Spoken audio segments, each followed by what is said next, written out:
Jennifer, under the theme of your presidency, Imagine Rotary, you're asking us to dream big. So would you mind sharing with us a big dream that you have for Rotary, Rotarians, and the impact that we can have in the world? And it would be great to hear from you and Steve about a big dream that you may have had in your careers that you made reality.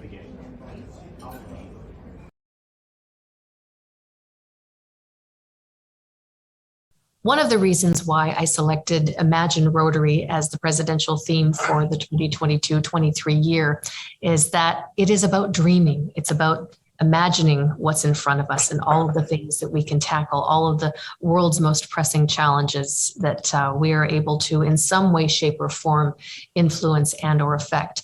And so when we think back over the history of our organization in terms of initiatives that lead to building peace in our world, we get to dream about what that is. We get to imagine what that is. Polio would be an incredible example of what we've been able to do by the power of one person being able to have a dream, sharing it with others, and then it being actualized and realized in real time.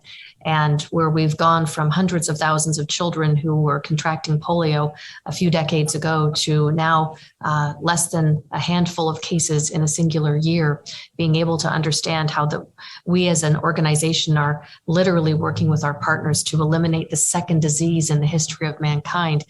These are the kinds of things that help to create peace in our world when we are able to unite behind something as large as this, large and small, but to galvanize behind taking a disease out of our global, out of our world, allows us to take resource and channel it into other things, other diseases that in many ways are going to help make our world a stronger place. So the theme really is about dreaming dreams and not limiting ourselves to what that can possibly be. Understanding that we have an infrastructure and a network that when you can share those things, we can tackle almost anything. I thought I'll share an experience from a business with you. And this is something I didn't talk about for a decade because it was after having it was so close to my heart. So I retired from the first business, which was a software business I'd set up at the ripe old age of 36. Could have been 37.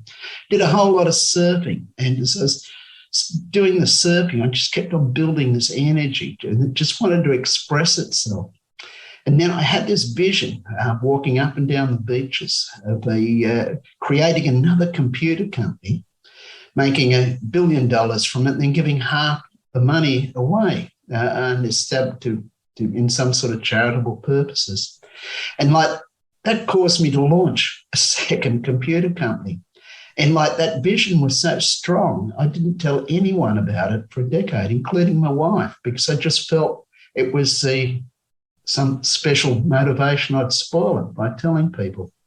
Anyway, all came to fruition, or nearly to fruition. Didn't quite make $1 billion out of it, but made enough.